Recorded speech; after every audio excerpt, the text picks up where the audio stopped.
ampifaliana mandrakariva ray avana malala no fotoana omeny tompo atsika tsozozo tsika miona mandray ny avatra ny tompo mifampizara mofonaina ho sakafom-panahintsika ho aminareo zay olo mbofidy araka ny fahalalana rahateo izay an'andriamanitra ray amin'ny fahamasina amin'ny fanahy ho amin'ny fanarahana sy ny famafazanrahany jesosy kristy ampitonoana ho anareo aneny fahasoavana sy ny fiadanana amen.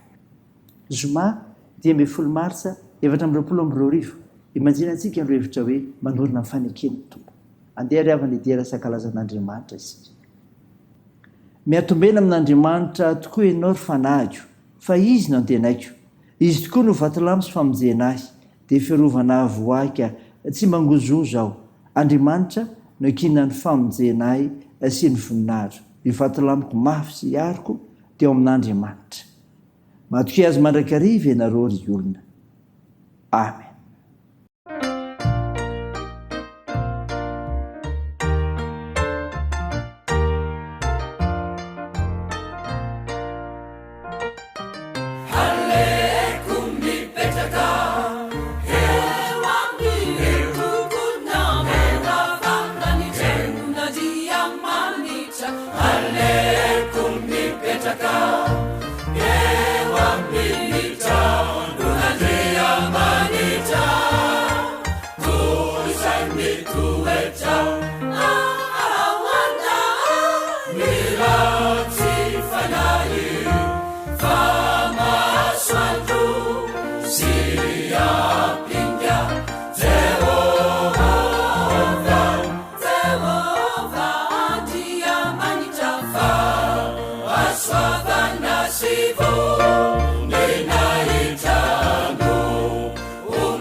ivavaka isika.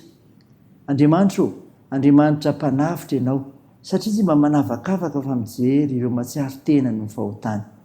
Ko mankalaza sy midera ary mame voninahitra anao masina izay. Tompo, fantatrao ny fahalemenay ary tsapanay koa izany. Ko mangataka famondram-ponao hatrany izay. Mamindra fo aminay ary mamelà ny helikay. Feno ny fananao masina izay anazavanay ny amin'ny fanambarany teninao izay hovakina aminay. Aikay tombony amin'ny finoananao Jesosy Kristy.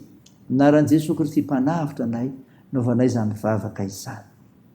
Amen. Ny ofinainao antsika anio ry havana malala dia hitanao amin'ny epistila soratan Paoly amin'ny Galatiana. Galatiana toko 7, ny 9:10 ka hatramin'ny 12:20. Mivaky toy izao minaran'i Jesosy. Ry ralahy, miteny araka ny fanaon'ny olona aho, na dia ny fanekena ataon'ny olona ihany aza. Rehefa vita mafy, dia tsy fanaony manatsoaka na manampy izany. Ary tamin'ny Abrahama sy tarana no nilazany teny fikasany. Tsy lazainy hoe ary ho an'ny taranaka toy ny lazany maro, fa toy ny milaza ny anankiray ary ho an'ny taranaka ao. Dia Kristy izany. Ary izao no lazainay ny fanekena izay nataon'Andriamanitra mahafahiny dia tsy tsoahany lalàna izay vao natao 340 taona tao taoriana. Ahafoana ny teny fikasany. Fa raha avy amin'ny lalàna ny lova dia tsy avy amin'ny teny fikasany intsony. Nefa tamin'ny Abrahama dia teny fikasana nanomezan'Andriamanitra azy. Amen. Ray masino, manamasinana ny fahamarinana, hiteninao ny fahamarinana. Amen. Ray mana-malala ho aminao mandrakariva ny fiadanana avy amin'Andriamanitra ray, dia ilay Jesosy Kristy ndrahany hamonjy atsika, hamonjy izao tontolo izao. Taratasy izay soratan Paoly apôstôly tany kristiana teo Galatia avy no Mofonaina antsika teo. Galatiana toko 7, 9:10-12. Ka nilazany fa adala ireo kristianina ireo.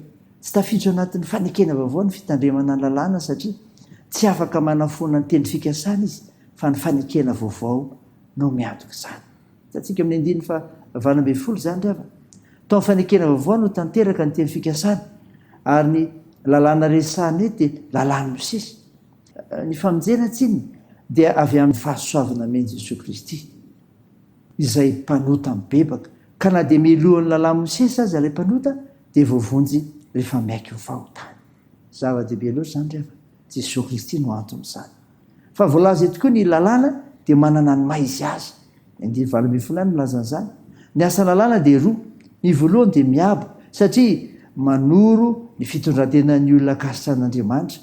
Ny faharoa kosa dia miiba, satria mampiharihary ny fahotana ary mampiseho fa tsy azo antenaina ny mbola mijen'Andriamanitra ny olona mpanota be iray. Kanefa aoka tsarovana fa mpanota avokoa ny olombelona rehetra. Noho izany, tsy hisy vonjena mihitsy izany raha lalàna no arahana, ka fahasoavana amin'ny finao. Ry havana malala, zava-dehibe no azoantsika izany. Fahasoavana amin'ny finoana, fa tsy lalàna no mijenantsika. Fanantenana ho antsika izany rehefa. Rona mety ho fahaditsonana ananao, mety mihota heverina ny hoe tsy avavonjy ianao.